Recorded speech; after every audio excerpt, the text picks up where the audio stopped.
Go!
Ladies and gentlemen, welcome to a very special evening because the AFVRC Championship is back for another season. It's got a bit of a different look, a bit of a different feel, a bit of a different flavour. My name's Ben Sapsford. Joining me alongside for this new season is Max Ring. And how are you doing this fine evening, my friend? Hello everybody, pleasure to be here for the first time ever, and yeah, I'm very good, Ben. Should be in for some exciting racing tonight to get the season underway. And how are you on this fine Wednesday? Well, I'm pretty excited, a little bit nervous, but eager to dip in the toes. Something a little bit different here tonight, and I've got to say, I've had a look, we've done our homework.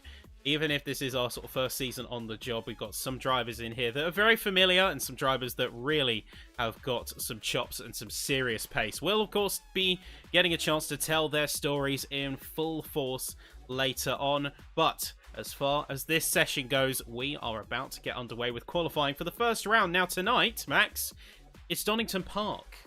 And I don't know about you, but this is a track that I absolutely love, especially in its touring car layout form. Oh yeah, it's just one of those circuits that it's just historic when it comes to British motorsport. There's the big three in British motorsport, I think, and the big three are Brands Hatch, Silverstone, and Donington Park. They're the ones that everybody, even internationally, knows exactly what they are, especially with the fact that F1 has been to all three as well. But yeah, of course, massive on the touring cars and in the British GTs as well.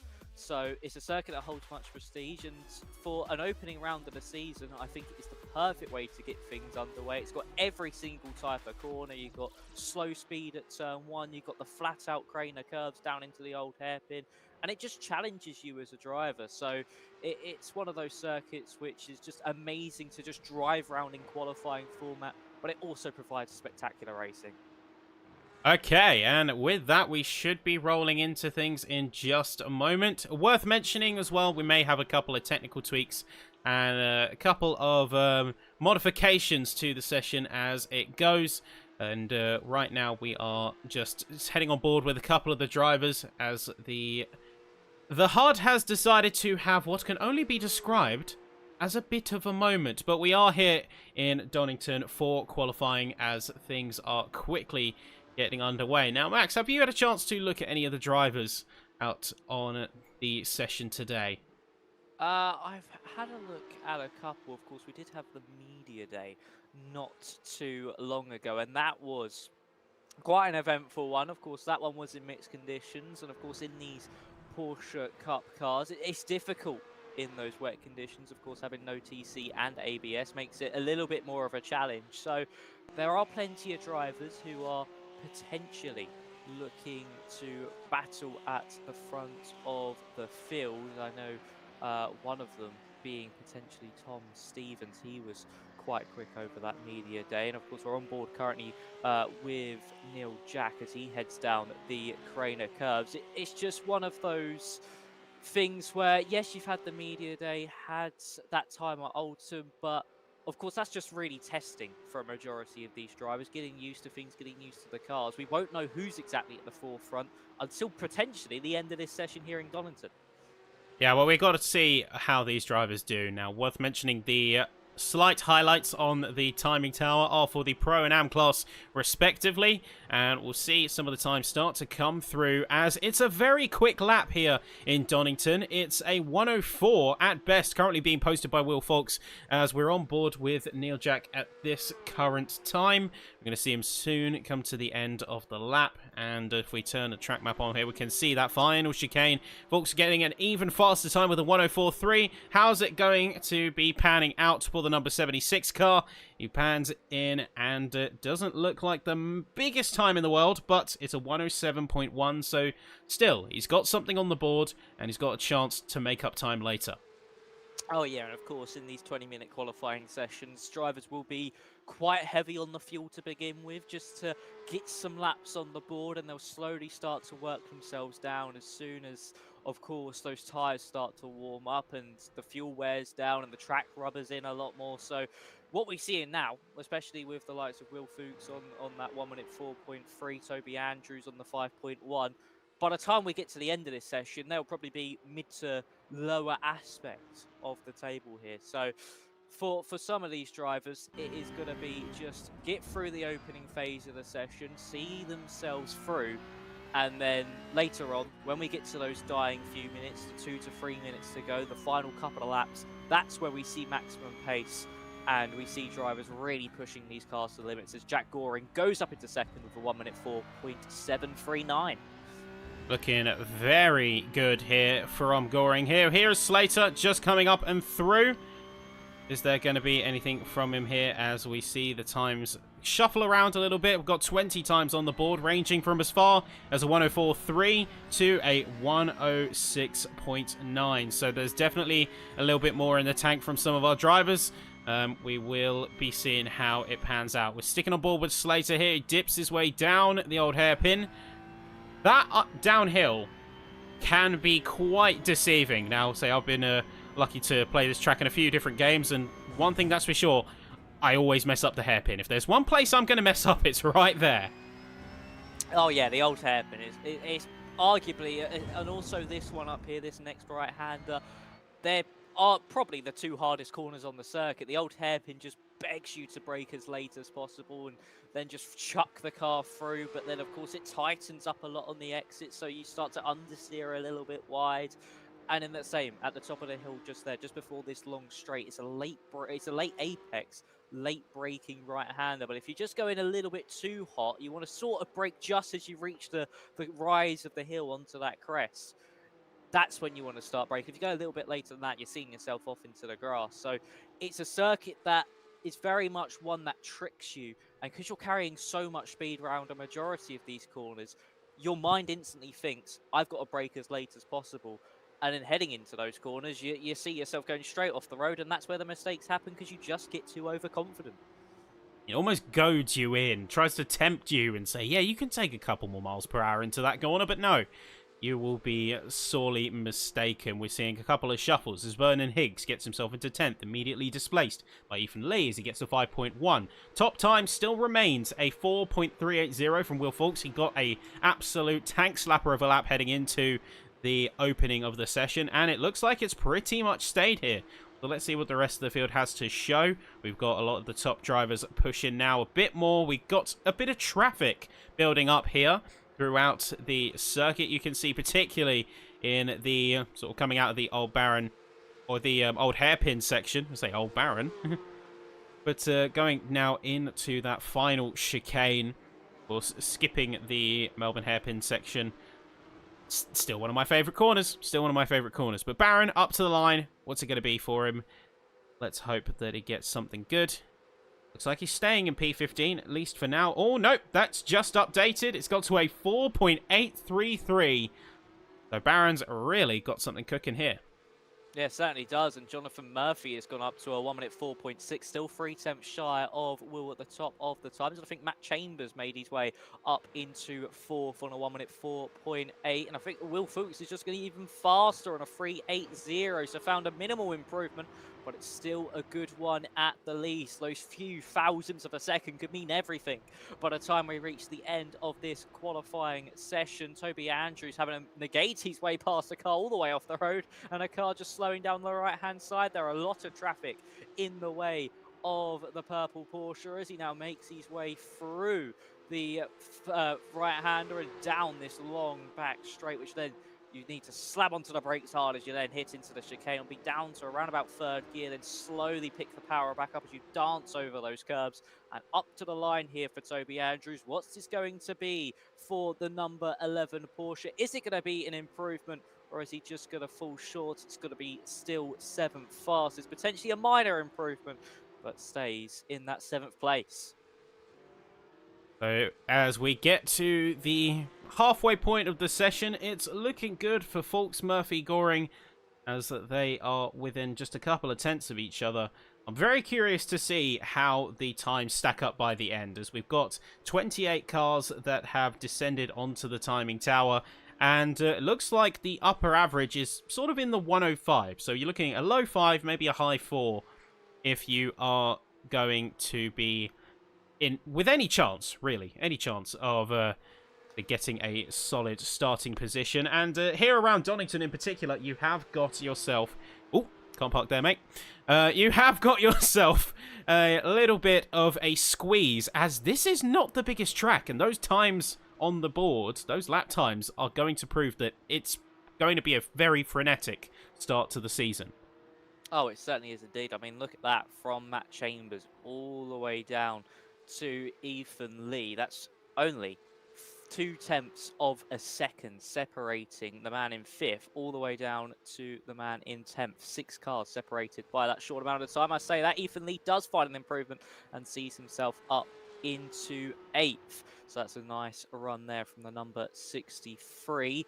Jack Trannett making his way up into 15th. And to quickly touch on that Pro-Am class, look at Craig up in 10th place in that number 13 Pro-Am machine. It is, Am machine, sorry. We haven't got any Pro-Ams here this evening, just the Am machine. He's up into 10th and has got a sizable advantage over Ryan Worley of around about 0.2 of a second. And then these cars, especially, you can have some pro cars in between yourself and the next AM class car. That certainly will give him some good spirits heading into the race for his own championship. Well, either way, it's going to be looking good. You can see the fastest time for each driver as we zoom in on them. So Vernon Higgs, for example, 5.3. And the ridiculous thing is, that's for P19. So P1 through P19 is a second gap, which is a ridiculous margin when you put it all out on paper. We see Vernon Higgs come across the line. Is there going to be an improvement by the time the timing board starts to catch up? Looks like 5.3 is where he's going to stay, at least for the moment. Yeah, it certainly is for Vernon Higgs. He's got to just try and get as many lap times on the board. I mean, just look at this. 23rd, it's 1.3 seconds separating 23 cars throughout this field, as I think that was Matthew Forrest going up into 10th place just then. But Colin now making his way down the back straight, just making his way out of the way of the likes of Toby Andrews and just getting himself prepared for another hot lap. Of course, still 7 minutes and 50 seconds left on the clock. There's plenty of time for these drivers to back off laps and abort and then get themselves prepared and go again. Toby Andrews just come across the line as an improvement there. No, doesn't seem so just yet. So far here, Ben, it seems that a lot of these drivers have peaked very early on in this session. I say that. Will Fuchs has gone even faster onto a 1 minute 4.149. He's found 0.2 of a second. He is absolutely flying. A track that needs confidence. He's certainly got just that. Yeah, this track really does demand the best from you, and especially when you get to some of the twistier parts through Sector 2, and as we spoke earlier about the old hairpin, knowing exactly when and where to throw your car, that is the make or break, I'd argue, of the entire sector. You get a bad exit out the hairpin, and you are going to be in some serious trouble. But here is Toby Andrews, 104.7. Really, he needs a 106, and he'll slingshot himself into the top 5 with confidence. Goes into the final chicane, looking fairly committed, bumping up even a little bit on those curbs. Is it going to be the send that he needs to ascend into that top 5? Let's find out here. Will the timing board be favourable? Doesn't look like it. Doesn't look like he's going to have this one in the pocket today. No, it certainly does not. Of course, another thing we need to look out for as well in this qualifying session too is also the track limits. Of course, this circuit, you're very close to the track limits, especially here at the old hairpin. This is a big hot spot when it comes to those track limits. And, of course, for Jonathan Murphy, he's kept it in quite nicely. But that's one of the issues with, of course, a corner like that, where it narrows up so much on the exits. You carry so much speed through it, and you do understeer a little bit wide. If you go a little bit over, you do end up getting a track limit warning. And that's the majority of the circuit as well. The chicane, another track limit hotspot. So you just want to dance over those curbs as much as you possibly can. And we'll see how Jonathan Murphy does. Currently on a 1 minute 4.634. If you can find a 10th of a second, could put himself onto that front row of the grid next to Jack Goring. Now heading through that final chicane. It seemed like a tidy lap, but the question is, has he found any sort of improvement on that lap? He crosses the line. Now, is it going to be good enough? No, it doesn't seem so. Stays third fastest. So a lot of these drivers, I think they're getting to the end of their tyre. They're starting to push on it maybe a little bit too consecutively and maybe a little bit too much. It's starting to overheat. And you're not seeing those improvements as Ethan Lee now goes up into 5th. Potentially some of these guys just need to do another call lap. Here we go, so just a bit of an info update. We've got about 5 minutes remaining left on the session, so This is going to be make or break now. It's time for the crunch, as we see multiple cars out on the track occupying sometimes same space in the order. But the question is, can they then now start to execute and start to peel? Even just a single tenth will gain you as much as 5 positions when it comes to this field of competition. So it's going to be a tough one. It's going to be tight. It's going to be a little bit on the finer side, but we have got more cars coming through. Here's James King, P9, getting himself up with a .794. Tom Stevens jumps with a .888 into P15, as well as Toby Andrews getting a .709. This is going to be a pretty fast ender for the session here. Here's going to be Glenberry, P26 right now with a 5.8. Question is, can he hold it all together as he comes up to the line here? Will it be enough? That is going to be the question for the man currently in 26th in the 87 machine. Is there an improvement found? There is a slight improvement up into 25th place on at 5.6. Tom Bunsen, something's happened to him. I didn't see exactly what that notification was, but unfortunately has come into his own issues. Got a meatball, repairs. Oh, a repair flag. So potentially he's just gone off somewhere and into the wall. Quite difficult to do around a majority of this circuit, knowing how wide it is with the runoffs. Potentially might have made a mistake through that final chicane. But Glenberry now making his way through the second sector and up into that tricky right-hander. Of course, when you're inside the cockpit, it is blind, this right-hander. So you have no idea if you're hitting the apex or not until you get to it. And then as you then make your way down the straight, is there going to be even more of a minimal improvement to at least maybe see himself into the 20, even into P24, even P23, something a little bit higher, of course, in that AM category. Is this going to be enough for Bury to see themselves further up the field? Across the line we shall go. And no, just... Oh, actually, no, there is an improvement, and it goes to 20 seconds. So a marginal improvement, but it was enough to see himself up 3 places. Yeah, it's a solid improvement nonetheless, and this is exactly what we were saying. The margins are so fine here that we do see as many as 5 positions come out of a single tenth. We do have a black flag for the 222 car. That is Mr. Scott there. And we had a meatball flag earlier, which literally said meatball. I was expecting the visual, as we do see one of the Porsches dropping away off to the side. That is, I believe, going to be Stevens. But we're just getting a final read on everyone as we get this show on the road for the final couple of laps now. It's going to be a wild last-minute shootout, so let's see who's got some last-minute surprises in the tank. Yeah, Tom Stevens now making his way down into that old hairpin, currently on a 1:04.888. Last of the drivers in those top 16 places that get their name on the board permanently. But he now makes his way up into the next right hand. You're braking late. The rear of the car wants to constantly dance on you here as the camber's a little bit off as he heads up the hill now. Again, late on the brakes, hits that apex nicely. The car bobbles as you hit the exit, over the bumps as well and the undulations, and down that back straight. It's flat out through here. You've got to try and pinpoint your braking zone absolutely perfectly. It's usually the second meter board, down to third gear, over that first curb nicely, second curb just as well, as the car wants to slide out of you as you're constantly hobbling across the road. And now across the line here for Tom Stevens. Is there an improvement? No, there is no improvement. So Tom, as he actually gets to... Oh, actually, no, there was an improvement. We've got to get used to that timing board update. Yeah. It's like it chooses when to update. There's sometimes it happens instantly, sometimes it happens a couple seconds later, and then sometimes when they're past turn 1, up to 9th. Spectacular lap time there from Stevens. Well, it's certainly a way to keep us on our toes regardless there. Just when you think, oh no, it's been a long enough time, he's not got an improvement, it decides to go in and surprise us. They say out the 31 drivers, here's another coming through. Here is Ryan Blackwell. Needs to get into the .4s if he wants to jump any kind of last-minute positions. He comes up to the line. He's got a few cars up ahead of him, you can see visually.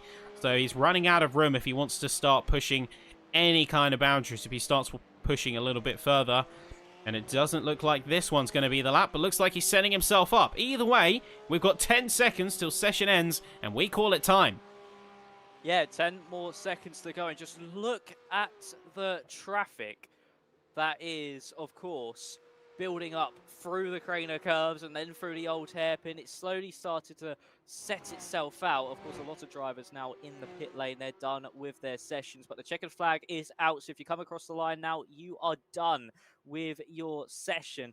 Will we see anybody find a improvement as we make our way through the remainder of this session? Jack Trunuit now up into 5th place. He's found a slight improvement on his previous best. Is anybody else in that top 16 or even somebody further back, maybe like a Ben Cullen or a Chris Slater, still in those pro categories? Scott Darville now makes his way through that final chicane. He's currently in 6th fastest, but no, pulls off to the left-hand side, isn't going to find anything on his lap. It seems like a lot of the drivers are over and done with. We're only going to see minimal improvements, and it will be Will Fuchs on the top of the times. Yep, so as we switch things over here and have a quick look, you can see our ticker at the top of the screen. It's Fuchs, Murphy, Wrench in 3rd. Oh, that is ticking very quickly, I gotta say. That's ticking very, very quickly indeed. A little bit too fast there. Let's switch ourselves back, shall we? So in terms of the order, it has been a pretty frenetic qualifying session. I've got to say I'm very impressed overall with the likes of Fuchs, who has, just when we thought he had a solid lap time, he went and pulled an even bigger gap, about a quarter of a second out on the rest of the competition.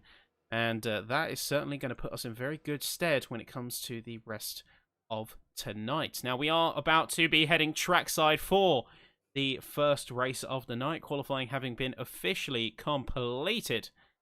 And the session is just in the progress of a reset now, but it's a beautiful sunny day here at Donington. It looks like it's ideal conditions for the track to see over 30 Porsche 992 cars. Oh yeah, it certainly is going to be an eventful one. In the rain, come rain or shine, these cars do deliver, and this circuit does deliver as well. Even though it is a fast circuit, there is plenty an overtaking opportunity down into turn 1, all the way into the old hairpin, even in that back part of the circuit through those double right-handers. And of course, I think the big one, except from turn 1, the two biggest ones are turn 1 and that final chicane. The only issue with that chicane as well, though, Ben, is if you try getting overtake done and it doesn't go your way, you get bogged down ever so slightly. You're a sitting duck for the rest of the field behind, and that's when they can potentially capitalise not only on the run to turn 1, but into that first corner as well. You can see the entire field in the midst of gridding up now. And we have got, can I just say as well, we've got some absolutely beautiful liveries, some beautiful cars adorning this racetrack, and I am absolutely in love with the range of designs on these cars. It's certainly a nice thing to see. Of course, we have got some of our sort of standard issue elements, such as the number, both sort of denoting your driver number, but also what category you're part, whether you're one of the sort of veterans, if you're one of the armed forces, the Royal Air Force, Navy, or a civvy even. I think we've got a couple of civvies here on track today as well. Hopefully we'll get a chance to see them in action. And I'm also seeing that we've got a couple of favourites popping up in the chat. So if you've got any particular drivers that you are looking out for today, make it known in that chat. I can already see a couple of names making some repeats. And I'm very excited to see how this goes. But here we are. It's time to go racing. The green flag is out. We are away. And it's going to be an absolute stormer of a start here. You're going to see 2, 3 wide. Everyone automatically giving it everything. And the field is absolutely electric. It's a buzz with cars. Everyone's going to immediately be trying to assert themselves into position. We have multiple drivers going straight on the attack. And in fact, we're right here with one of those attacks as we speak, as it's a full-on back and forth between the two cars right here. We're sitting on board with Scott Darville, but he is having quite a bit of pushback from Mr. Goring.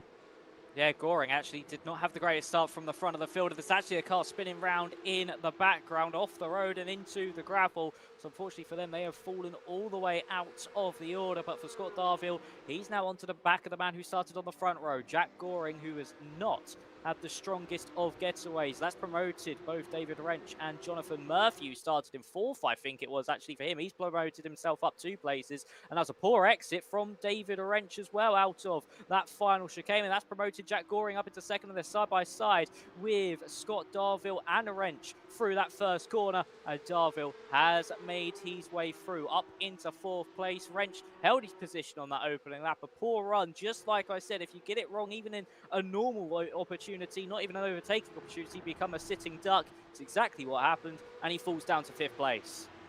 Yeah, pretty tough innings here for the drivers we're currently on board with, particularly at the front end, as things looking a little bit frenetic. But even further back, we can see that the field is looking pretty dense. In fact, our track map can't even keep up. That's how chaotic it is currently panning out to be. Now, taking a quick look, we did have, of course, that spin ever so slightly earlier. That is an unfortunate sight, but looks like the mid-pack has seen a little bit of stability and a couple of challenges to boot as well.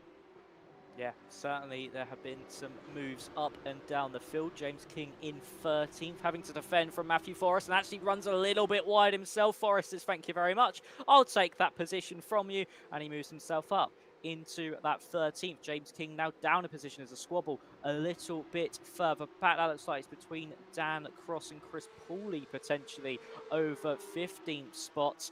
And for James King, he'll now try and hunt down Matthew Forrest for that 13th place once again. Try put him under a little bit of pressure. But yes, it is Chris Pooley versus Dan Cross squabbling over 15th place. And was that someone off the road potentially? I think that was I think that was just a disconnect because it phased out of existence itself. Yeah, that was an odd one. Just seemed to completely disappear from our screens.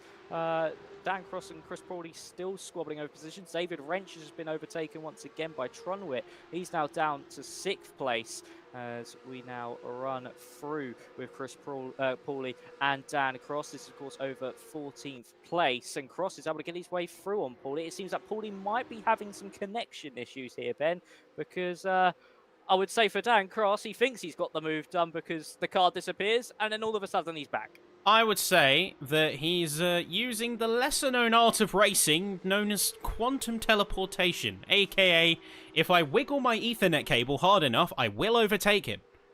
Hopefully, we get to see him some stability return to his connection. On a serious note, as that is, at least in my experience, probably one of the scariest things that you can encounter on the racetrack. I don't know about you, but it's certainly something that terrifies me. If I'm having to deal online racing and I can see someone, even just the tiniest bit of jitter, I'm automatically on edge.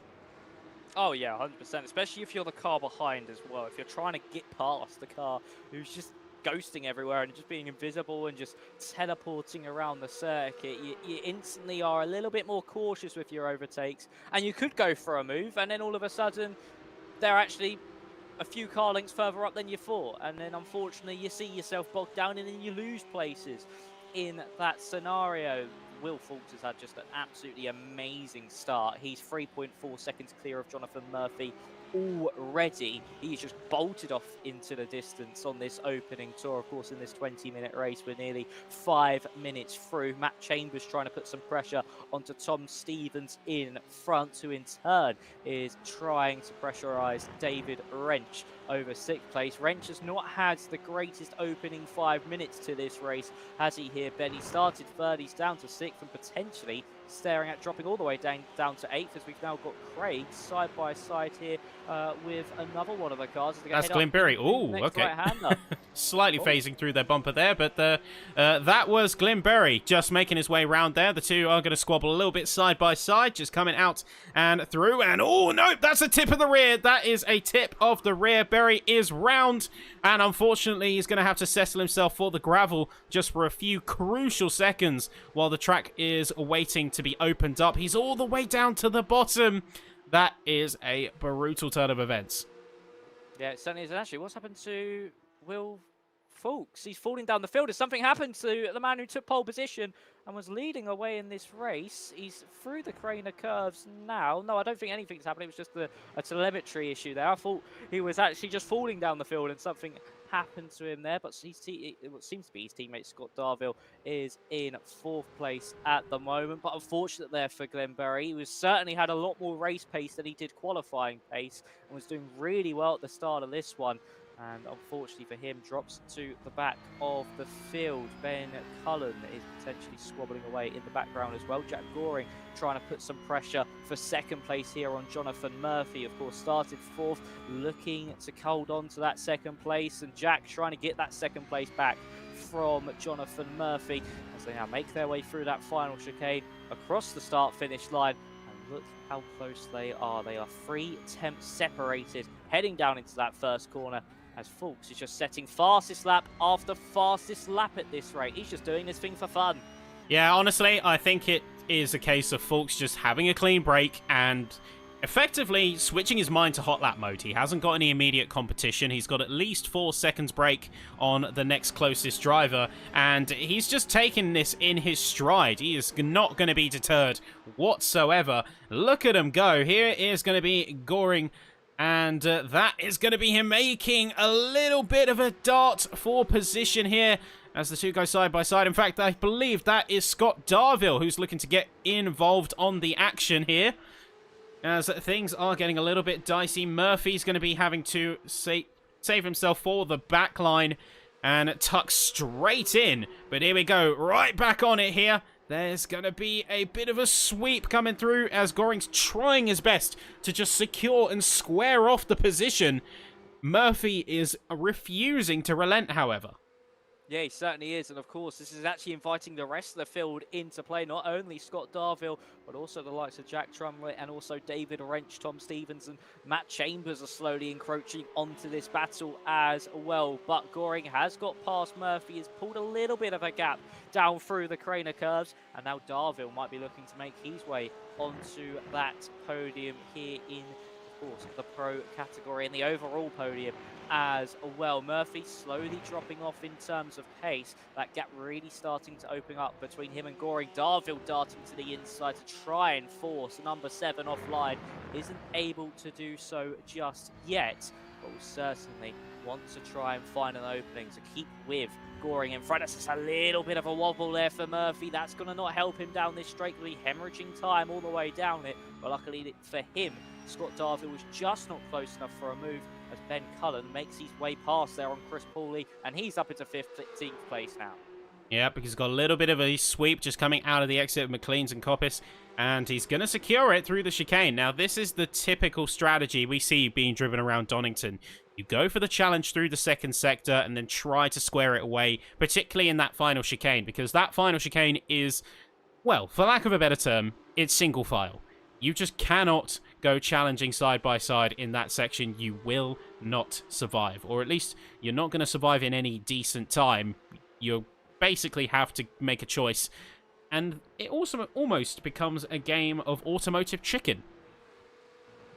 Yeah, it certainly does. It's just who's going to back out first. But of course, if you don't, it could mean that you maybe have a little bit of bumping and bruising, and one of you has to either go over to the gravel, or one of you makes a little bit of contact that spins you around. And that's the dilemma the drivers have to go through down at that straight into the chicane. Is, are they going to commit, or are they just going to cede the position and just fall back, or even just maybe force their opponent to break that little bit later and make them make the mistake and just take an easy position straight back through. Will Fuchs has actually just set another fast lap of this race as Fulks, and he's now up into the 0.1s. I think he's actually going faster than his qualifying time at this race. It shows how much pace he had left in his pocket. We're now looking at Craig behind Tom Bunton. I think he's made a mistake somewhere, because he was running in 16th place at one point, now down to 28th at the back of the field. Be looking to try and move himself further forward, as he's now looking to the outside here, trying to swoop his way around on the number 8 machine. Just isn't able to do that of Bunsen just yet. But as we head down the Craner curves, could he be brave and potentially lunge to the inside into the old hairpin? As they head down the hill now, it's the number 8 just in front of the number 13, but nothing happening there. Tom Bunton still holds on to the position. Yeah, I've got to say, beautiful defending here from Mr. Bunton. Expect nothing less. And he's going to have to give his absolute A-game, but looks like it's a quick sweep around the outside or inside. And in fact, a little bit of contact made, as it seems Ledoux was feeling a little bit impatient on that one. He is going to be still in his wake, however. It's a nice and clean run, at least from the field behind. Is Mr. Bunton. Is Tom Bunton going to have a bit of a return fire, or does he hang back? I would say let the car ahead just run for this lap, stay in the slipstream. Don't try and make any rash moves. You're only going to put yourself in the firing line of the cars behind. Focus on biding your time, and in a lap or so's time, you'll be rewarded, but focus on finding your center again. Yeah, of course, definitely. Just don't let the feathers be ruffled if you get overtaken by another car. Just, of course, try and carry on pushing forward as Chris Pauly gets the meatball flag for some repairs. Unfortunate for him. Don't know what's happened in his race to cause that. Maybe just a little bit too much contact with the fact he has been teleporting everywhere and using the lines of no tyre wear onto your car to gain a little bit of advantage. But for Matthew Forrest, as we look on board of him now, he's still battling away with James King. Gets a little bit of a poor run out of that chicane, and that might allow King to attack, heading down into that first corner, but nothing doing for King just there. Into that next right-hander. Going to be looking to just try apply so much pressure through the Craner curves. Of course, in these cars, you do have to give a little bit of a lift through the Craner curves just to get the front of the car rotated through, and you don't understeer too far wide on the exit. But then hitting the brakes, it's easy for the car to just dance out underneath you. If they both run wide, this might really just leave King in a really good opportunity to get past Forrest, who's actually, of course, trying to get past Barron himself. Yeah, a little bit wobbly there on the exit, and we see a couple more extensions from the field, as it can get a bit intense when you're fighting in the heat of the moment. We see bumper to bumper very close. That is King just behind, really trying to close in on this one and see what he can try and muster. Coming up to that chicane here, just sort of try and tuck in as best as one can, push as hard as he can out of the exit. Oh, a little bit of a wobble. That is one of the other Porsches now dipping back a couple of spots. This could be the chance. Use the unrest to best advantage, fires it down the inside as we go through Redgate. He's going to have the nose in, but is going to also have the advantage of that space. Goes way too wide. King is through. Nicely done there from King to see himself through. That's him now up into 11th place. He'll be trying to now hunt down Brad Kropp just in front of him to break his way into the top 10 for the first time this evening. Will Fawkes at the front of the field. He's 11.2 seconds clear right now of the second place man, Jonathan Murphy. He has absolutely flown away in this race, and he has not looked back since. Actually, Murphy's been able to get past Jack Goring since we've been looking away at this midfield scrap, as we're now on board with Dan Cross, as he's trying to get past Forrest now to move himself up into 13th place. Look how late he can brake compared to that car in front. I think there was actually a little bit of contact there between Cross and Forrest, and that's really put Cross on the back foot. Luckily for him, Blackwell is around about a second behind, so he has a little bit of breathing room, just so if he makes those mistakes, he can stay behind, as James King and Adam Barron are going side by side on the exit of Redgate down the Craner curves. And Chris Pauly still with that meatball flag, and for James King, he's going to have to cede the position, I think, there to Barron, and he falls down into 11th. His quantum shenanigans have been punished. The meatball yields to no one. Number 63 now trying to go for a bit of a challenge here, as Ethan Lee are on board with, as King is on the defensive best he can, trying to hug those apexes, close off any inroads for an attack. And this is the fine balance you have to strike with defense. You cannot afford to put yourself too far offline, but at the same time, if you can just place yourself as close to the line without compromising yourself as possible, then it certainly makes the attacker's job a little bit harder. And you see bumping over the curbs just a little bit, the number 63 trying to find any kind of attack vector, and it's just not landing. You can see Dan Cross trying to do much of the same thing just behind, as that is Forrest on the defense in the same vein. Yeah, Forrest just it's just all about a circuit like this at Donington. The defender does certainly have a lot more opportunities to keep their position, whereas the attacker, they have to work that little bit harder than, say, other tracks that potentially like the likes of Snetterton or even a track like Silverstone as well, where it's a lot easier to make those overtakes. Round here at Donington, it's very much these corners come at you quite quickly. They're quite fast. It's actually, I think in the background, Adam Barron was able to make his way through on Brad Kropp, as we're currently on board with Jack Trunwitt, as he's trying to put the pressure onto Scott Darville for 4th place. Number 24 just making his way through that final chicane right now. Actually gets quite a nice exit. So does actually just behind him. That is David Wrench trying to make up those positions in the final few parts of this race. He's actually looking to the outside. Dummies to the inside. What a move this could be from Wrench if he can pull it off. But no, Trunwitt breaks later around the outside through Redgate and is able to hold on. Scott Darville runs a little bit wide as he now heads his way down the Craner curves. We've got 3 cars all squabbling. This could end up in any order here because they're all wanting to attack each other. And for Scott Darville, I think he's got some popcorn out at the moment to at least hope these two behind really do start attacking one another. I'm really nervous for Trunwitt right now, though, because he's in between a rock and a flat 6th place. He's got a car on the defense and a car on the offensive, and one of them is also channeling the same teleportation tactics as a couple of other drivers we've seen today. Although, jokes aside, occasionally they'll pop in and out, but usually tends to be a safety measure to make sure everything stays stable. But Trunwitt is currently trying to balance attacking up towards Darville while keeping Wrench at bay. And Wrench is no slouch. You can see he's closing in, and any time that there's even a hint of slack from the number 24, Wrench is there to pile on the pressure. We've already seen him throw dummies, throw attacking moves, and in general be a bit of a nuisance to the number 24 vet that currently is sat in P5. Yeah, certainly is being very much a nuisance at the moment. Has really displaced Jack Trunwitt's attack onto Scott Darville. He's dropped a lot of time. It's actually just in front of these two as well.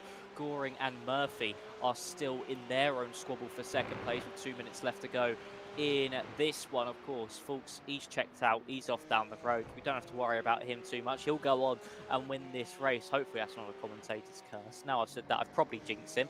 But for Murphy and Goring, they're squabbling over 2nd and 3rd as we head to the back of the pack. We are now, of course, looking at the battle over the final few places in that top 20. As the fastest lap once again goes to Will Fulks, as he's now on a 1:04.084. Spectacular lap time from him there. So we're looking at Dan Cross as he's trying to hunt down Toby Andrews, who I think himself has made a mistake somewhere. So he's down to 14th place. Yeah, so we have seen a timing board conundrum as a couple of drivers managed to jump up and down. Oh, wait, let's go back a step. Let's go back a step there. Toby Andrews round out of the chicane. That is an easy thing to do. It's the first one we've actually seen in qualifying or the race. We saw it quite a few times in the drivers doing their practice just before we went live. But for Toby Andrews, he overstepped the mark and he's now down out of that top 16 and he's down into 18th place. Potentially some front end damage as well because you spin yourself off into the wall. And for Toby Andrews, that is disastrous. He was doing quite well in this race. I think he was running in the top 10 for a majority of it. And is now down into 18th. Been a horror few laps as the race leader has just started the final tour. There's a torrid ending to the session as the final lap is about to get finished up and underway. We're trying to jump over to Fulks, but he is in the shadow realm, for lack of a better term, as he's currently sort of phasing in and out a little bit.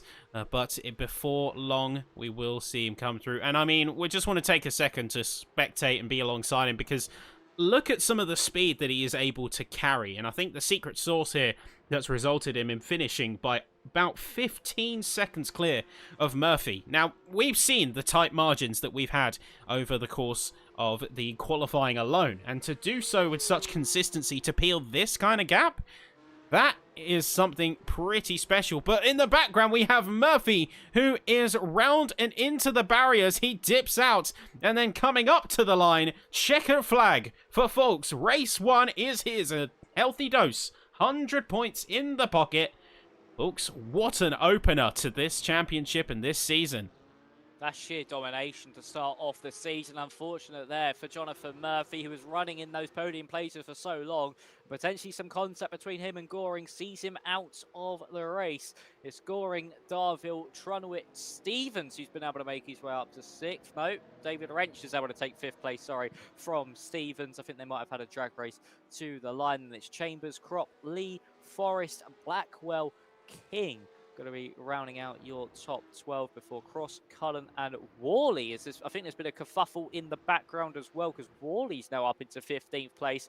And if it stays like this currently, he will take your AM race victory as well.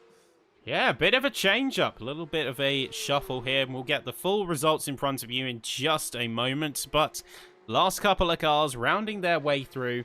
It's going to be a last-minute appearance here as Glenberry is going to cross the line, and with that, I believe that is nearly all drivers who have finished things up. In fact, the entire field has called it close, so let's see how it all stacks up.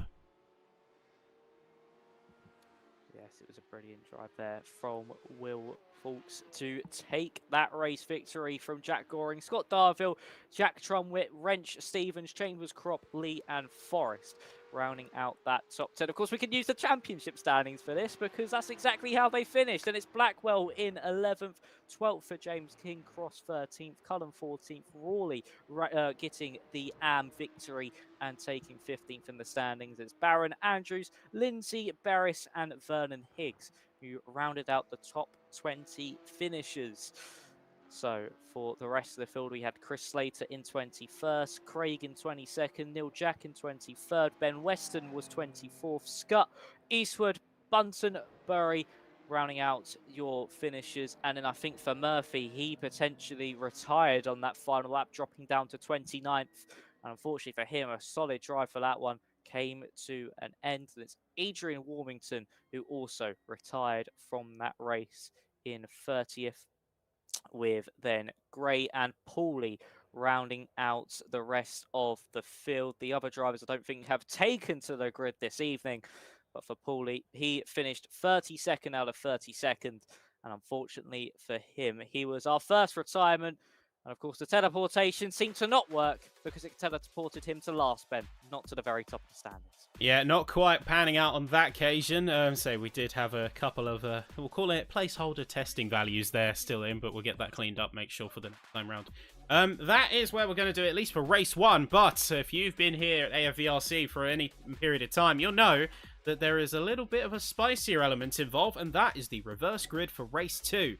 So here is our spicy little wheel here. We're going to spin the wheel, and the number that it draws will be the places that get their positions reversed. So we will be pulling that up now and spinning it. What's your prediction, Max? Oh, my prediction. I'm doing a drum roll if everyone can see as well off camera. On the camera, sorry. I'm going to, you know what? I'm going big. Top 12. Well, 12. 12 getting spun round. Everyone's getting flipped. All the way for 12. All right. Yeah. I'm going to say I'm going to go with 9, I think.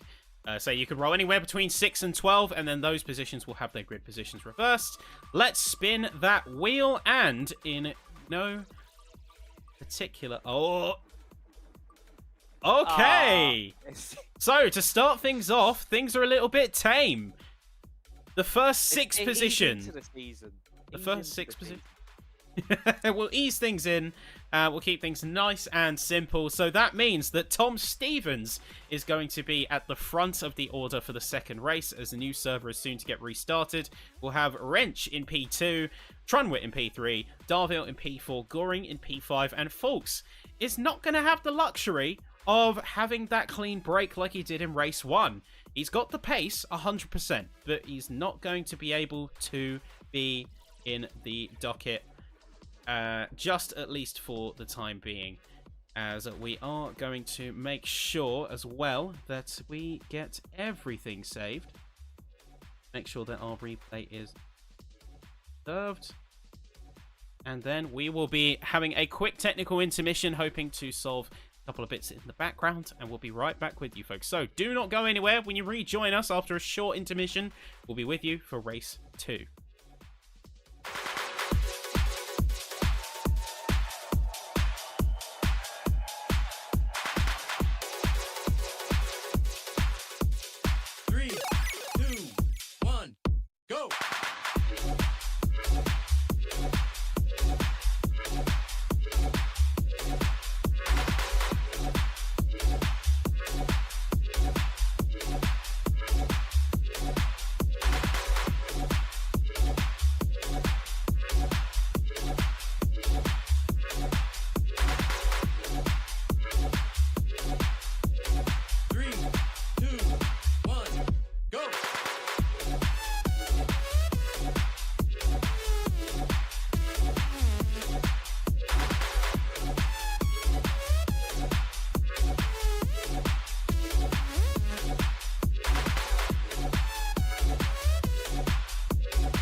Ladies and gentlemen, welcome back. Oh, black screen. Never mind. There we go. We are back on the track, as you can see, and we are here with practice as the drivers are now getting themselves into the new server and getting everything dialed in. Apologies for the slight delay, as we had a minor test, and we are now back in. So, looking good here from the outset, and with the reverse grid P1 through 6, the start should certainly be interesting, right, Max? Oh, yes, it certainly should. It'll be interesting to see how Fulks does now. He's in that mid-pack. He's not out by himself. He has to fight his way through the field. Be interested to see how that happens. Of course, got the pace, but does he have the racecraft to back it up? And then, of course, you got Tom Stevens on pole. Perfect opportunity for him to hit the front of that field. And for him to potentially show he's owning some clean air. If one of the front two get a good start, then it certainly could work into their favour, and they could do what Fulks did on that previous race and just shoot off into the distance. So it gives a brilliant opportunity for different drivers to have their moment in the sun, have their moment at the front of the field, and it gives them the opportunity to show what they've got. And it's looking good here for the drivers now, as we are officially commencing the grid up and getting things underway. So you can see Stevens, Wrench, Tromwit, Darville, Goring, and Fulks reversing grid for this segment of the race today. And our second race is about to get underway. So based on our race one, how do you see this one playing out, Max? Oh, how do I see it? I feel like it's going to be a lot more chaos. I feel like of course, the main attention, yes, we've already said it, but the main attention has to be onto Fulks, on how he can make his way up through the order. But then as well, you've got... Oh, I think we lost you there for a second, Max. I think we lost you. It looks like he's had some kind of connection issue, so we are going to get underway in his absence, and it's chaos immediately at the back end of the order. There is anarchy, as that is right out the gate. I believe that is Mr. Barris. He jumps straight to the pit lane, repairs being required, and it's a nightmare. It's a nightmare right out the running for this. Apologies, Discord is continuing to have a couple of issues here. And it looks like we are in a little bit of a pickle right now, as we do see a bit more of a struggle coming in from some of the cars behind. We can see there's multiple contacts. There's P23. And oh no, that's another one off the side of the field. I believe that is Neil Jack. Yes, he's lost the car. He's completely off the side. And he is in a bit of a dangerous spot here. We're going to have to continue to run this one solo, as our Discord pipeline has seemingly perished. In the hopes that we can get things back online as soon as possible in the background, we'll take things through. But currently looking a little bit crazy, as at the front of things, here is Fulks, currently sat in P4, and we have ourselves a real race here. Hopefully we've got you back. Am I back then? We got you back. Hello, Max. My Discord decided to do the awaiting endpoint thing all of a sudden, out of the blue. But we are back. I did see the race start. Stevens, I thought, got the best of the race start, but no, it was David Wrench who has hit the front of the field. And Jack Goring and Fulks have been able to make their way up into third and fourth. I think that's the real battle we need to look out for, and how they managed the two in front, as Fulks is actually looking to the inside. He got a great run there out of that last right-hander, and he's alongside Goring now, who made that slight error by giving Fulks the opportunity to see himself along the inside, and through the next right-hander we go. It's Fulks up into third place. He has the race craft to back up the pace, and next drivers on his list will be Stevens and David Wrench, who we know in the latter stages of the race, especially the driver leading the way, is a very quick driver indeed, and could be one who potentially spool Fulks' double.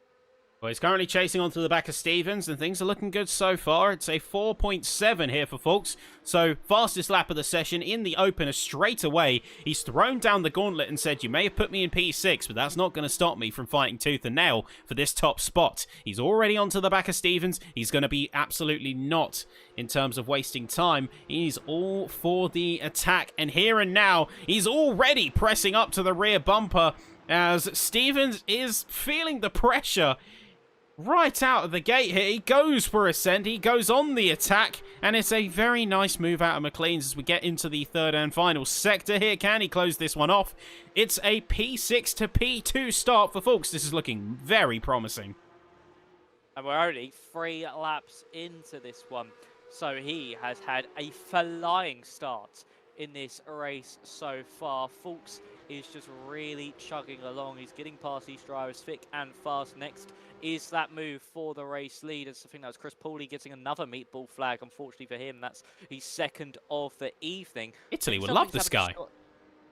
They would. They really would. He's just absolutely loving those meatballs at the moment. Maybe we should give him an all expenses paid trip out there to try their meatballs. But Vernon Higgs leads the AM class. Fulks is now trying to hunt down a wrench. And I think something happened to Scott Darville as well, because he's all the way at the back of the field. Yeah, we did have a bit of a situation going on with Darville. And speaking of Darville, into the wall straight out, and looking very much like a wounded runner. Is going to have to limp his number 173 out of the gravel, and in fact leaving a little bit of a gravel trail just behind him in his wake. That's going to be something the other drivers have to quickly compromise on, as we see Goring, I believe that is second place. He's chasing down as Wrench is going to briefly pop back into existence, and we do have confirmation that I believe Paulie is out of it and saying, quote, "My North Wales internet appears to be useless this evening." So hopefully he gets some stabilization in future. For now, where we currently stand is Wrenchy hot off the presses and trying to defend against Fulks, but Fulks gets a 103.9.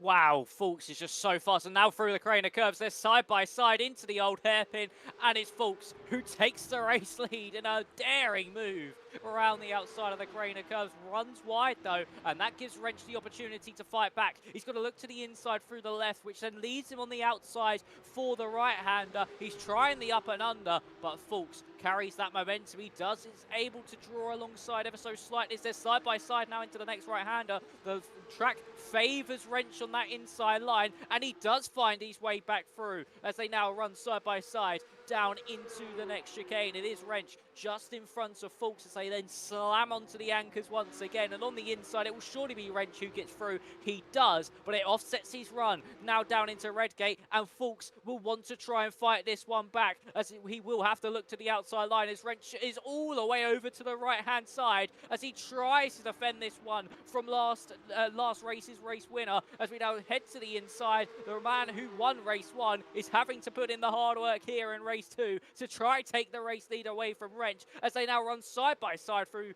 the crane of curves and into the old hairpin once again. And is this finally going to be Fulks' way through? He's off the road once again. This is him fighting Stevens and Goring back into action. They're still side by side as they run up into the next right-hander, but Wrench is able to has to cede the position, and Fulks is up into that race lead. Lovely stuff from race 1's winner. There's a beautiful move there from Fulks, and he's really been pushing hard these first couple of laps. He's not leaving anything to chance here, and I say good on him. He's going to have to keep that pressure high, as he's not going to exactly have a perfectly easy time. We are seeing multiple jumps around the field as a couple of drivers hiccuping in and out. But we're trying to get a bit of a read on exactly what's going on. It looks like Ben Cullen is on the chase here as Dan Cross on the defensive. And we see multiple spots where a bit of gravel and a bit of dirt is being trailed on the track. Now, I am no expert by any stretch of the imagination, but I believe that grapple is less grippy than rubber. So drivers are going to have to adjust their racing lines to try and avoid picking up any loose stones if they can. Well, of course, on the weather preview, somebody pointed out that the picture generated was potentially a rallycross circuit. Maybe that's just come to fruition a little bit in the actual session here with the gravel on the circuit. Of course, these drivers are now going to have to work even harder to keep their cars facing in the right direction as they now head up the hill. This, of course, is for the battle in the lower echelons of this top 14 as we look a little bit further back as well for Glenn Burry as he's trying to hunt down Ryan Blackwell in front, who's been overtaken by Vernon Higgs, who's the AM leader for this race. So we could get 2 different AM winners in this one. Blackwell is under all sorts of pressure here from Bury, and certainly for Glenn. He's got a lot more race pace than qualifying pace. It showed in the first race until that accident he had, and in this second race, he's up into 15th and threatening a top 14 finish at the moment. Yeah, they're certainly going to keep the pressure on, as Blackwell is currently standing between Bury and a potential fight for the lead of his own race, his own sort of miniature challenge within a challenge. So we'll have to wait and see on that one. Here is going to be Jonathan Murphy, unfortunately much further down the order and not really having an easy time here out of this one, as a couple of other drivers, for example Scott Darville, all the way to the bottom. You can see the rear of that car has been thoroughly squished. So he's definitely not had an easy time, and is more or less trying to just bring the car home as much as he is trying to get a good result. Yeah, he certainly is. For Murphy, it's just been an evening.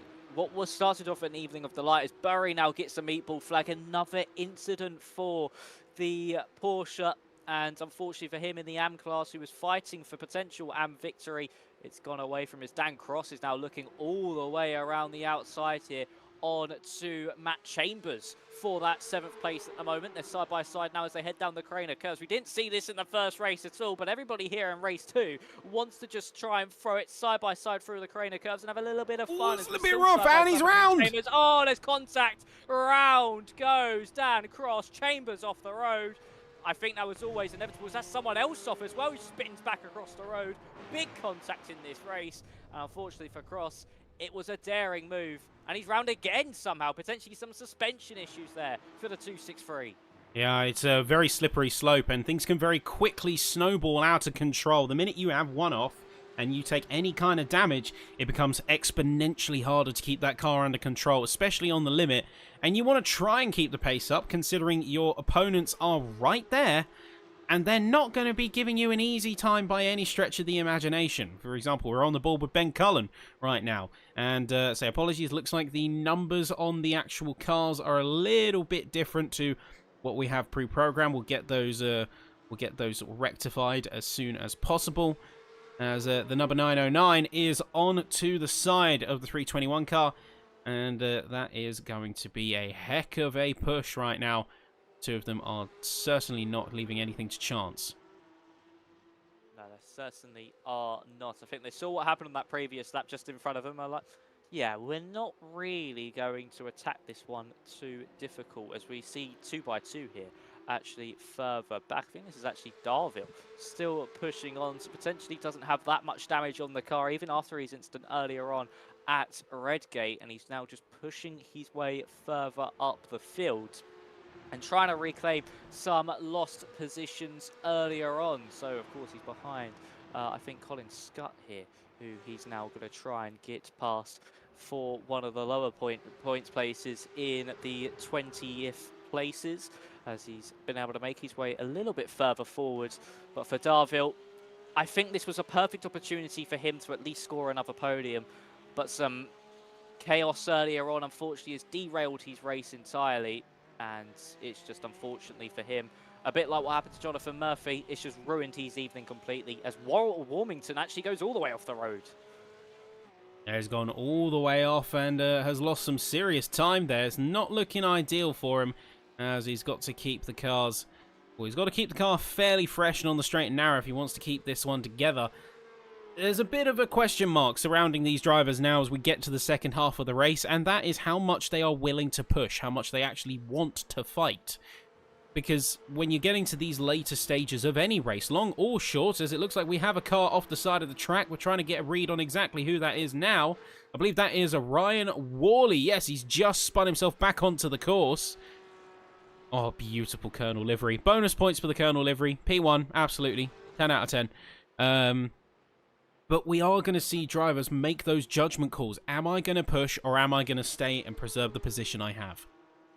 I think for a lot of these drivers now, especially if you're in a bit of no man's land with 7 minutes to go, if you're someone who's in those top 6, and downward places potentially, if you've got no one in front of you and it's a good 2-3 seconds potentially, it's just a case of bring it home. There's no point pushing to try and catch the car in front of you, make a silly mistake at the old hairpin or even through the chicane, and just throw your entire race away. And it's one of those dilemmas as a racing driver, which it really does mess with your mind. I've been in those situations before where you're like, the car's only 2 seconds in front, I can catch, I know I've got the pace, and then you're like in the back of your mind, but if I make one small error, it could be race over. So for these drivers, it kind of goes against what they believe in, but sometimes getting the points is more important than pushing forward and potentially picking more up, because if you make that mistake, it could be the difference between winning the championship and losing the championship.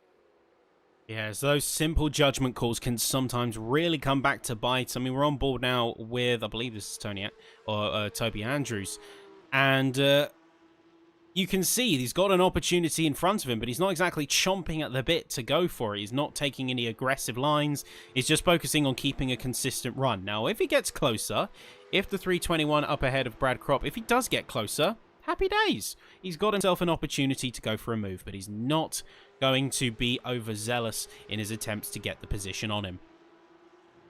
Yeah, he's not going to go too aggressive, of course. He'll still want to get the position done. This is a situation where you do carry on pushing. You do want to just keep on getting that momentum into your favour, keep applying that pressure. This is, of course, as well where the mental fatigue starts to kick in. You've already done a 20-minute race. You've been driving for 35 minutes now in race trim, and then add an extra 20 minutes onto that for qualifying as well. You've been driving for near on an hour at this stage, and the mental fatigue starts to kick in ever so slightly. The misjudgments do happen as you've been doing the same circuit over and over again. Your brain and mind starts to wander ever so slightly away from the circuit, and you start to think about other things potentially at the end of the race. So this is the perfect opportunity here for Andrews just to put that pressure on to Kropp in front, and then potentially make them attack once the car in front makes that mistake, and the number 89 can go, thank you very much, I'll see myself through, and not have to do too much work for it. Thank you very much indeed. We got Darville going for a bit of a chase as it's 2x2 all the way through. He's managed to get himself actually in a pretty good spot with P22 on the docket. I believe he is just behind Tom Bunton here, and in fact, say Bunton is going to be in a little bit of a challenge of his own as he's chasing onto the back of another Porsche just up ahead. That is the number 88 of, drumroll please, if I can find it, I believe that is going to be as Etienne Gray. So managing to peel out a little bit of time, but say Bunton has got himself a pretty solid spot. We saw him fluctuating around the grid, around the field, but it seems like he's found a bit of a home for himself there. Yeah, he certainly has. Indeed, Bunton is just in that high position, and he's just doing exactly what he needs, of course. Being in that AM class, he's kind of running his own race against different people. You don't really focus on the pro category too much. You're focusing on the drivers you can beat around you. Don't know if something's happened throughout the field or the track has gone a little bit funny, because Vernon Higgs is apparently up into 8th place in front of Kropp and Andrews. So I think there might be a little bit of a telemetry issue there for him. The same with Ethan Lee up in 4th. Fulks has just set another fastest lap of the race. He is absolutely flying right now. He sets a 3.6. That shows how much track time Fulks has had throughout this session, because he's found about half a second on his pole position that time. And he's done that in race trim, on race fuel, and on race tyres. So he's absolutely flown away from the field here this evening. And for Fulks, he is been very, very dominant indeed. Wrench is holding on to that second place. He's got a lovely gap over Jack Goring as well. So as we enter the last few minutes of this second round of the first round of the season, the second race of the evening, it is looking like it is going to be a Fulks double. My only question is, who snuck the afterburner into his kit? Because it clearly seems like no matter what you throw at this guy, he's just been able to find more and more time to a crazy extent. I mean, 6 seconds, 2 minutes 40 on the clock. It's not as crazy of a margin as we saw in race 1, but he still did have to fight his way up from 6th and did so pretty decisively in the opening laps. So I am mightily impressed. And even just as we snap around for a couple of the other drivers on the field here, there's a couple of key opportunities for some racers to go on the attack. I believe that is Dan Cross who might be going for a bit of a swing there. There's the number 13 car. Is Craig Ledoux, actually, who briefly goes for a look around the left, but can't quite land it there. Yeah, no way through there for Ledoux as he's trying, of course, apply some pressure on to Crop in front of him. Is he going to be able to find his way through? Of course, Toby Andrews, of course, in this one too, who's just in the middle of that one. So potentially Crop and Andrews came into some contact and some strife, and that's allowed Vernon Higgs through. And they're down now to 10th and 11th places respectively. So for Higgs, he's done quite well in this one, especially for an AM car to be up in that top 10. We're going to see our best result from an AM car already. Our first top 10 breakthrough for an AM car in the opening stages. Actually, Andrews going side by side there with Crop on the exit of the right-hander and into the chicane. They're still side by side. Who's going to come out on top in this one? It is going to be Crop for now, but a poor run out of here could allow Andrews to get the momentum to now go around the outside into Redgate. Will go around the outside if he gets the opportunities. They run side by side down that main straight into Redgate. Who's going to come out on top? Ooh, here? 2 wheels. Seems like Andrews trying to go the up and under onto 2 wheels. Spins round for Andrews. It's another spin. It's 2 in 2 races. Just putting too much pressure onto himself to get that move done. And unfortunately for him, drops to the back of that group. Now that was a very close call there, but it's still able to be held together. Now we've got an interesting one as well, because this is going to be a fight from Ethan Lee, I believe, on the defensive as he goes through that final chicane. Both of them bumping across as he's really under some serious pressure, but the final lap has been officially called, and with that, we see a case of second verse, same as the first. There is Lee, though, and no! Lee is round. He gets the rear quarter, just a little bit of contact, and that is game over. Quickly, got to get himself out of that gravel and get yourself back in the fight. You're hemorrhaging positions. You might fall out the top 10. I think that was actually 2 back markers, which he just came into collisions with, and for Ethan Lee, a brilliant result to potentially see himself into 4th, as unfortunately come to an end as Neil Jack is our first black flag of the season. He unfortunately is over and done with. That's for track limits and incident point penalties. And for Will Fulks, it has been absolute domination at the front of the field. He has shown these drivers a masterclass in driving these Porsche Cup cars around here at Donington Park, and he will make it the double here this evening. Fulks will take race 2 in fine style, a drift across the line for your race victor here in race 2. The double is completed. He has won both races, 200 points in the championship. That's exactly what he did need in this opening round, kicking his campaign off in fine fashion. And for Fulks, that is a masterclass in driving.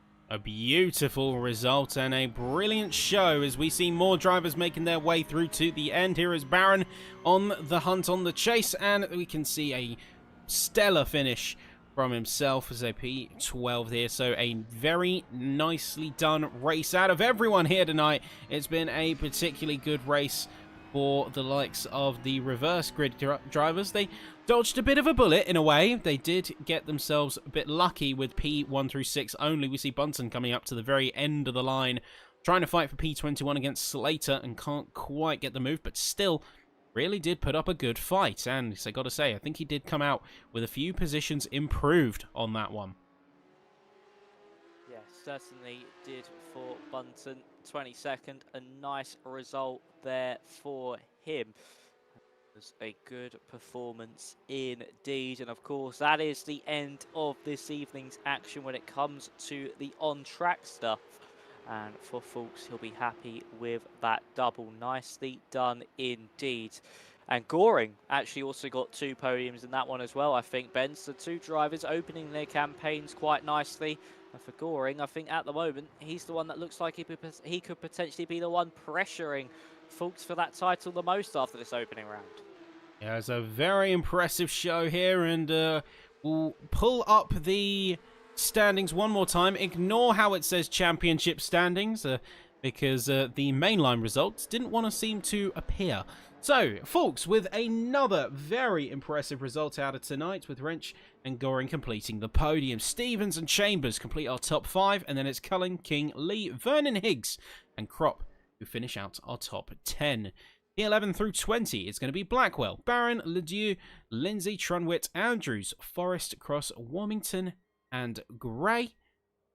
And then as we get to our final drivers for the evening, it's going to be Slater, P21. P22 is going to go to Tom Bunton. Jonathan Murphy in 23rd with Colin Scutt in 24. Darren Berris in 25th position with Worley, Darville, Eastwood, Weston, and Jack. Followed closely by, I believe that's Glenberry at the back. And then Paulie, who had to make a retirement out, unfortunately, one more time. Unfortunately, his internet didn't quite support him in the way that he'd hoped. So hopefully we get a bit of a better chance out of him to see him next time. But that leaves us with well, for me, that leaves me with certainly a few thoughts, I've got to say, Max. It's been a bit of a chaotic opener for some, but one thing that was a big standout for me is Fulks looks to be the driver to beat, at least coming out of Donington. Oh, certainly. It could just be a strong circuit. It could just mean he is just quick round everywhere. We'll have to wait and see for next week, but that was an absolute masterclass by Fulks.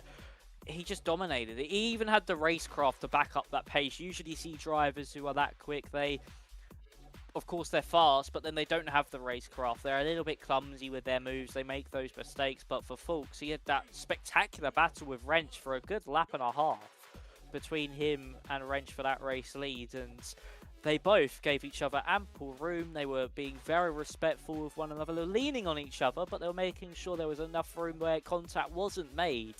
And it was just so nice to see. It was really fun racing, and for Fulks, I think he would have enjoyed that as well, because it made him really have to push that extra inch, that extra few horsepower out of the car to get that move done. And it took two beautiful moves through the Craner curves to eventually shake David Wrench off, and he was able to screw Wrench loose and be able to get his way through. Yeah, well, hopefully we get a chance to chat to some of our podium sitters and get their perspective on the race that just occurred, and we'll hopefully also get a bit of insight into what it was like for them sort of going into the championship, initial thoughts, initial expectations. And now, I do want to stipulate that before we go any further, regardless of where you finished today, every driver did a superb job. And we had a real good time with a lot of the drivers who were out on the field today. We unfortunately couldn't catch every single fight, because sometimes there were, say, fights going on simultaneously that we were trying to catch all at once. I mean, we had one particularly good one, apparently. That was, I believe, that was between Murphy and, I want to say, I'm trying to find exactly where we discussed it. Yeah, it's between Goring and Murphy. There's a really good fight that we unfortunately couldn't get the full scope of on camera. But yeah, it was a really good time and really impressive. I'm looking forward to seeing what this championship brings. Of course, we've got multiple rounds on the horizon. Tonight was Donington, but we do have the likes of Snetterton, Silverstone coming up in the next couple of weeks. And then we will also be varying up the format, because we have sprints, as you've seen tonight. But then when we get to Silverstone, it will be a full-length endurance race, a 40-minute race, rather than the 20-minute stints that we've been seeing up until today. So there's certainly a lot to look forward to. And to you watching at home, it has been an absolute pleasure to have you as well. Now we're going to do a final call to see if there's any interviews who are willing to join us. But while I'm doing that, Max, any sort of closing thoughts or anything you're particularly looking forward to in this championship, track, driver, otherwise? Well, I'm just of course, excited for the championship battle ahead. I mean, of course, there's one driver we didn't shout out. I feel like in that second race there, enough at the end was Vernon Higgs, AM class, being able to finish in that top 10. Spectacular stuff from him, and of course, Ben, you already know, when it comes to the circuits, there is one track I am looking forward to, which is, unfortunately, I have to wait a long old time because it's the final round of the season, but that is Brands Hatch. That is my beloved. That is my favourite circuit in the world. So it's going to be an absolute delight to be able to do some commentary around there if I can. But yeah, it's going to be a fun season ahead. Of course, not only have we got tracks in the UK, we also head to Spa for an endurance round. So we make our way over to Belgium. And then, of course, for the drivers as well, in the midpoint of the season, they don't get any time to practice because there's a mystery round in that midway point, which is also something interesting to look out as well. Of course, it will be from the free content pooled on iRacing, so no one has to fork out and spend any more money on this game. But it does then add that little bit of unknown, and the driver we could see potentially not doing so well in these opening few races. It's a free content track they like, and they do really well at, and then they hit the forefront for that one specific round. Yeah, it's a bit of a varied calendar. It was sort of a centric focus, but yeah, I'm looking very forward to Alton Park. It's the penultimate round. It was the track that we used in the media day on the back end of things, and it's a track that I certainly have a ton of affinity for. It's one of my favorites. As far as the rest of the season goes, it is a pretty stacked lineup. I'm always excited when I see Mystery Round.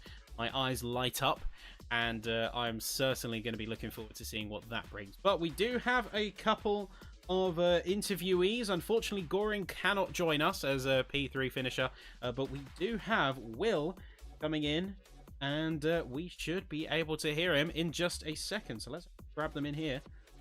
Will, can you hear us in the comms box, mate? Hello, loud and clear. Beautiful. Well, first off, lovely to have you. And second off, what magic did you put in that Porsche, particularly in race 2? The times you were setting down, it was like a scene out of Ghost Rider. But on a genuine note, mate, absolutely smashing opening round. How are you feeling? What's the initial vibe? Nah, feeling good. It's good to be back. I've not done this for a few years, so I'm enjoying it. And what did I put in the car? Well, it's a fixed setup, so it must just be me. Certainly bringing the magic yourself, bringing the magic in there. That's the one. But so you say that you've been out of it a little while now, a couple of years. So mind telling us a little bit more about that? Like, when was your sort of last time being here and competing in this sort of field? Yeah, I did it in 23 with the GR86. I couldn't make all the rounds, so I didn't win the championship. But that was great fun. And again, the racing today has been so amazing. Like with Daniel at the start there, that was actually so good, so respectful. That's what you want to see. That's what it's all about. Certainly was quite impressive seeing effectively how you were able to sort of place yourself in the field. I mean, going into this season, you said it yourself, GR86s, going from that to the 992 Cup cars, it's a bit of a difference. So how did you find the car overall, and how did it feel to drive? Yeah, it's a massive difference. I mean, this car, what's it got, 500 horsepower compared to 200 in the 86, and this car is all about the brakes. If you want the car to turn, you have to be on the brakes, and it's quite a hard thing to sync up. But that's where the secret is. It's in the brakes. Well, in the brakes, in the magic red pedal. Okay, good. No, Max, have you got any particular questions, mate? I've sort of been hogging this interview a little bit, haven't I? No, it's fine. Of course, I've got a couple for you as well, Will. Of course, you had that spectacular battle at the start of race 2 there with, of course, Wrench. Was that just was that like one of the highlights of your racing? Of course, you were in no man's land, just at the front of the field for a majority of that. So was that battle a little bit enjoyable for you? Yeah, it was great. I mean, that's what it's all about. That's what I come here for. Just a bit of a laugh. I love the competition, but no, that was absolutely fantastic. Hats off to David there. Yeah, it was a very, very nice battle between the pair of you. Very clean, very respectful as well. And then, of course, we got a lengthy well, I would say lengthy, but we got quite a few tracks on this calendar. What one are you most looking forward to, which appears on the calendar this season? Ooh, I don't actually have the calendar, but I'll get it up and I'll tell you. Do a drum roll. See what Mr. Fault Drum roll, decide please. as his favourite. Can't find it, but do you know if Silverstone's on the Yes, calendar? Round that is three. round 3. Okay, that will be my favourite then, probably. Bit of a Silverstone, man. That'll be the endurance round. Oh, that's another thing as well. Of course, these were the sprint races. Would you have preferred to go a little bit longer into those ones where you're starting to find a little bit of a rhythm once the race got to the end? Yeah, I mean, past the 15-minute mark, really, in these cars, the tyres sort of start to overheat and you need a bit more management. So the endurance races are fun. They kind of sort out who knows how to drive the tyres. So that can be satisfying. But I do enjoy short sprint races. They're a bit more exciting. Certainly are, indeed. And of course, one last one from me before I head over back to Ben if he's got any more. But just how difficult in these cars is Donington to drive? Of course, it's a very quick circuit. Everything comes at you thick and fast. Just how difficult were some of these corners in this car to really be able to nail and master lap after lap? It is quite a tricky lap. It's a strange circuit, Donington, especially with this short layout. I'd say the hardest corner is definitely that chicane and trying to bounce off the curbs correctly. But this track really rewards getting a perfect exit, or like on every single corner. I was coaching a few lads the other day, and this track is just literally all in the exits. You can gain a second on committing to the exits, and there's actually the off tracks are really forgiving, so you can really go on the dirt and it's actually fine. Well, congratulations on your double, and yeah, I'll pass you back to Ben if you have any more for Very Will. much. Well, I've just got the £1 million question, which is, Dave, you said last time you were here with the previous championship, couldn't make all the rounds, so didn't really end up winning. Will we see it differently this time? Are we going for that title fight this season? Yeah, that's the goal. I wouldn't have joined if that wasn't the goal. I can make the rounds this time, so let's have it. Beautiful. That's what we love to hear. Well, we'll let you go. It's been an absolute pleasure having a chat with you in the comms box. And we might see you here a few more times if tonight's round is anything to go by. But absolute pleasure, mate. Thank you for joining us. Thank you very much. Cheers for having me. Lovely. Right. Well, that was... Ladies and gentlemen, so next up on the docket, it is going to be Craig Ledoux, and then we've got Jack Goring, who has also managed to be able to join us as well, and then we will time. So let's get Ledoux in here. Craig, can you hear us in the comms box? I can hear you, yes. Beautiful, coming through loud and clear. Well, great performance out there today, mate. It's a really solid drive, quite a lot of it sort of spent in the thicket of the fight. So how are you feeling coming out of that one? Tired and exhausted, I'm not going to lie. It was really close racing. I think that came across in the qualifying though, didn't it? I mean, the times were so close. Yeah, we were seeing, I think it was 2 or 3 tenths splitting about 20 cars. So the margins were razor thin for sure. Yeah, it was, and it certainly felt that way out on track as well. I mean, I think the quality of the driving out there was phenomenal. If I felt like if you made one mistake in any corner, the tiniest little mistake, you were just swamped by a bunch of cars. So it was really good, really close racing. I enjoyed it. Glad to hear it. I mean, how did the car feel? So we asked a similar question to Will just a moment ago, but these are 911 Cup cars, about 500 horsepower. How did it feel to drive out there today? So that's a great question. I think the first 2 laps is just all understeer as those front tyres try and get some temperature in them of any description. And then the rest of the race is trying to make sure the back end doesn't overtake the front, to be quite honest. The amount you have to brake into a corner and keep hold of the brakes just to make sure there's enough weight over the front tyres to get the thing turned in is astronomical. It's a real skill and a real challenge to drive these things quick. Kudos to the guys that were all the way up at the front, 30 seconds up the road from me. They did a fantastic job. Yeah, it did seem like at times there was a little bit of a handful. We did catch just in the corners of our eyes a couple of times where the rear end, like you described, would try to go for an overtake, but not on another car, but on your own axle. But say, were you able to still find a little bit of a rhythm with the car before long? Yeah, you do, and you do kind of get used to just catching the back end enough with the throttle, just so that you don't go end over end. Or more like me, you don't, and you do just go end over end. But at least you do make an overtake, even if it's on yourself. Well, that's one way to look at it. Always a silver lining. So Max, got any questions? I'll pass it over to you on this one. Yeah, there's a couple of me for you here, Craig. Of course, congratulations on today. A good drive from yourself. And yeah, just talking about the circuit as a whole, maybe not so much about the car, but I asked it to Will as well. Just how difficult is this track, especially in this car where, as you mentioned, you need to be on the brake for so long, but the corners don't really allow that for you at a majority of the time. Just how difficult is this circuit to drive in this type of car? It is a real challenge. Every single corner is a challenge. The last chicane, if you hit the curbs ever so slightly wrong, you're bouncing off the track. If you get so much time, I think, can be made up in the old hairpin. If you can get the car rotated through and on the gas pedal early, you can make up a huge amount of time. And coppice at the very top of the hill, you have to stay off. You have to be so patient going through that corner to try and. It's really counterintuitive to make up lap. In my case, anyway, to make up lap time, and I'm not even the fastest driver out there.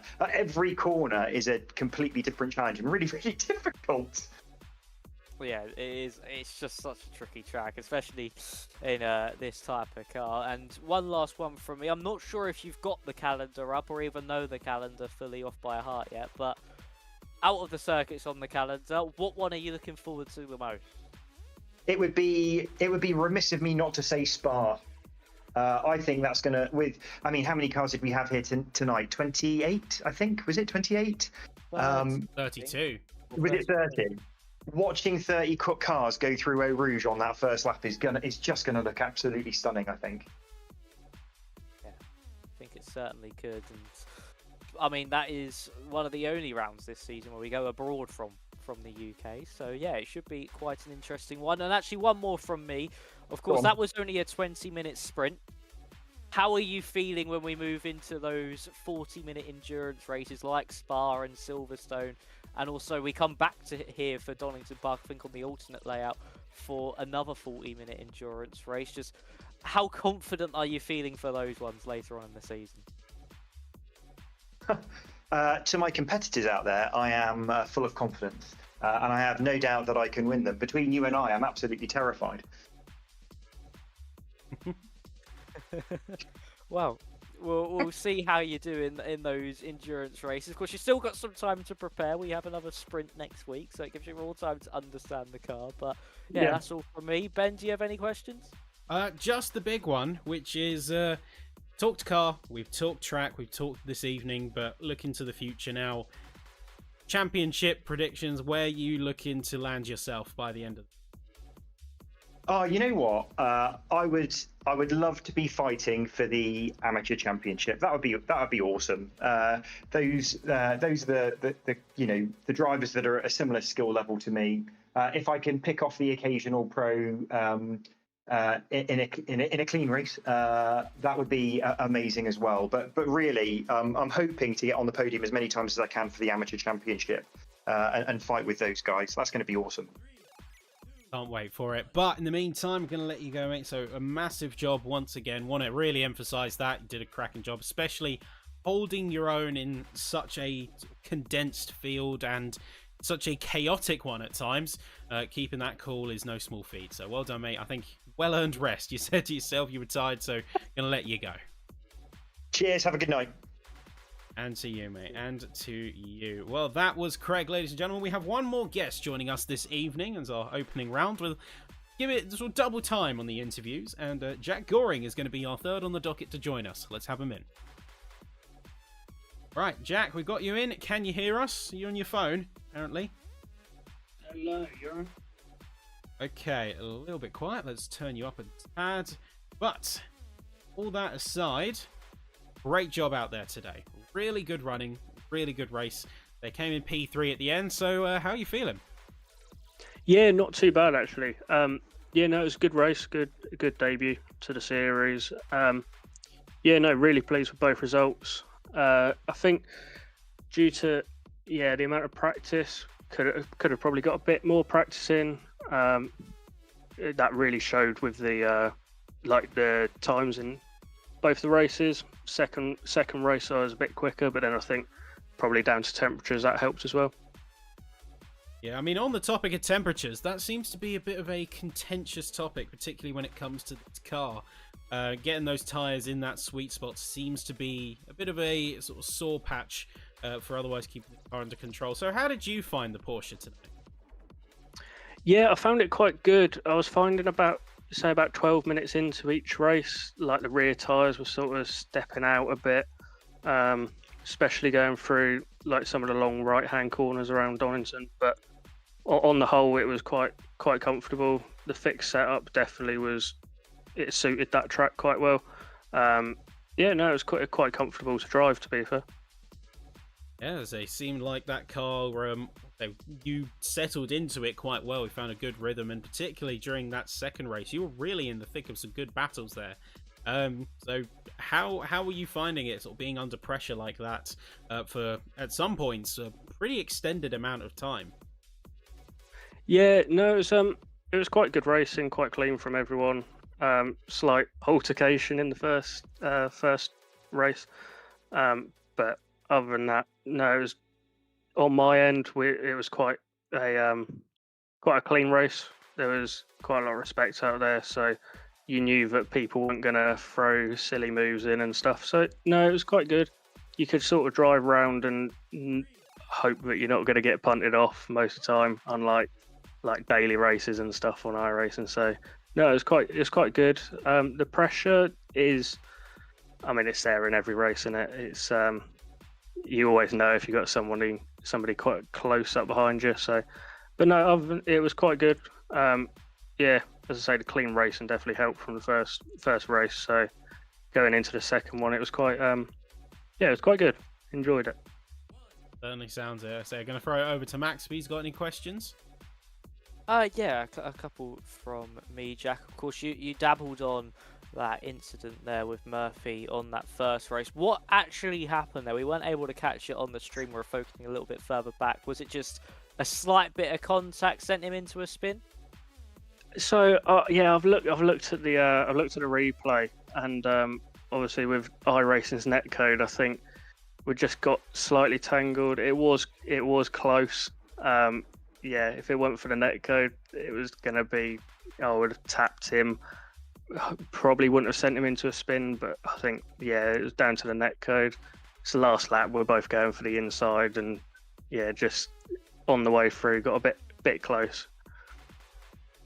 Netcode strikes again, shall we say? Yeah. Another incident, but I've asked both Craig and also, of course, our race winner this evening this question as well. What circuit are you looking forward to the most this season? If you know the calendar, that is. But what track are you looking forward to the most? Oh, I think Thruxton. It's going to be it's a different track. It's going to be it's obviously quite a high speed. It's also like the closest race to home, so it should be quite good. Good few curbs in there, and flat out sections. So no, that's the one I'm looking forward to the most. Man of taste, I see, with that Thruxton pick. I don't think many people would think Thruxton as a fun track to drive, but it's a real challenge, isn't it? That Thruxton circuit. Of course, we've had our 20-minute sprint races. We've got a majority of those coming up throughout the season, but we do have a few endurances here and there. Are you looking forward to those? Were you kind of hoping that those races were going a little bit longer because you're enjoying driving the car? Yes, I'm looking forward to the endurances. Normally love doing special events and like the 24-hour races. So having a slightly longer race will probably suit me better. And just hope that it's if it's raining, that'll be quite a good mix as well. A man that does like his wet weather, but One last one from me. I asked this to everybody else as well. Just how difficult was that track to drive in this car? Of course, Donington's challenging any other time, but in this car, especially with the way it handles and everything, it is extremely difficult to get it right. Just how much of a challenge was it for you today? Yeah, definitely. From like the practice sessions, the first thing you notice about Donington is like how bouncy the curbs are, and you've got to catch them in the right way. Obviously, there's quite a lot of dirt offline and stuff, so it's really about managing where you put the power down, how much of the track you use in different places, because we're dipping wheels off the exit curbs and stuff. So yeah, it's definitely a good track. It's one that takes a bit of time you've got to know where the bumps are and work with that. Certainly do indeed. But yeah, congratulations on your 2 podiums today. And Ben, is there anything more from you that you want to say to Jack? Apart from the question that I've been donning to everyone before they disappear, which is goals for this championship. New season, new playbook. What's the goal? Podium, championship, top dollar? What's it going to be? I mean, Will's quick, and he is quick. So I think if at the end of this, a top 3, that would be good. That's what I'd like to see. Whether I can get all the rounds in or not we'll have to see. But certainly, if I can get at least most of the rounds in, I'd like to see a top 3 at the end of the championship. Well, say you have got a little bit of a freebie. I believe you do have the drop rounds to an extent, but looking forward to it. Hopefully that's where we get to see you, and hopefully we have a couple more of these chats like this throughout the season, if that's going to be the case. But Jack, gonna let you go. Thank you so much for joining us. Glad that you were able to actually join us, because I know there's a couple of technical hiccups, but really pleased you're able to join us for a chat, and enjoy the rest of your evening, mate. Yeah, cheers. Thank you, guys. And there we have it, ladies and gentlemen. So that was Jack Goring, and that's where we come to an end on tonight's proceedings. Now, don't go too far, folks, because in due time we will next track, and at the same time next week you'll be able to catch us heading our way over to none other than Snetterton, another lovely British circuit, and one that should hopefully pose just as much of a challenge in this sprint format as we've seen tonight from Donington. But that's where we call it for tonight. It's been an absolute pleasure to broadcast for you all. We're looking forward to the rest of the season and making these broadcasts better and better with every single round. Tonight, at least. Thank you so much for watching. We'll hopefully see you next week. Take care, and bye.